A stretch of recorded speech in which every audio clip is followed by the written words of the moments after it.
বেনিয়াপুকুরের হোটেলে পরিকল্পনা করে ধর্ষণ করা হয় তরুণীকে। নির্যাতিতার বয়ান ও অভিযুক্তদের জেরা করে জানালো পুলিশ। ধৃতদের 4 নভেম্বর পর্যন্ত পুলিশ হেফাজতের নির্দেশ দিয়েছে আদালত।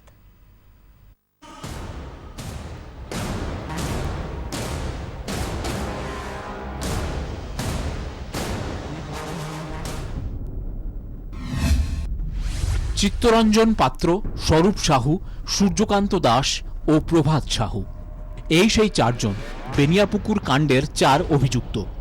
ধৃতদের বিরুদ্ধে ধর্ষণের পাশাপাশি অপরাধমূলক ষড়যন্ত্রের অভিযোগ আনা হয়েছে।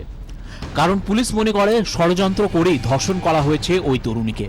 কি করে? তরুণীর বয়ান ও অভিযুক্তদের জেরায় পাওয়া তথ্য মিলিয়ে সেই সিদ্ধান্তে পৌঁছেছেন গোয়েন্দারা। অভিযুক্ত চিত্তরঞ্জন পাত্রের সঙ্গে তরুণীর ফেসবুকে আলাপ। 1 বছর ধরে দুপক্ষের চ্যাট ও ফোনে কথাবার্তা হতো। তরুণী চাকরি খুঁজছেন জেনে সেই সুযোগ কাজে লাগায় অভিযুক্ত। 26শে অক্টোবর বেনিয়াপুকুরের হোটেলে পৌঁছে তরুণীকে ডেকে পাঠায় অভিযুক্ত। প্রথমে না করলেও পরে হোটেলে যেতে রাজি হন ওই তরুণী। তরুণী জানিয়েছেন হোটেলে চিত্তরঞ্জনের সঙ্গে তার বন্ধুরাও রয়েছে তা তিনি জানতেন না। হোটেলের ঘরে পৌঁছে প্রথমে 4 জনকেই দেখতে পান তরুণী। তরুণী ওয়াশরুমে গেলেই ঘর থেকে বেরিয়ে যায় চিত্তরঞ্জনের বন্ধুরা। বাইরে পাহারায় থাকে তারা। ঘর অন্ধকার করে তরুণীকে ধর্ষণ করে চিত্তরঞ্জন। তরুণী জানিয়েছেন তিনি চিৎকার করলে অভিযুক্তের বন্ধুরা ঘরে ঢুকে তাকে টাকা দেন এবং মুখ বন্ধ রাখতে নির্দেশ দেন।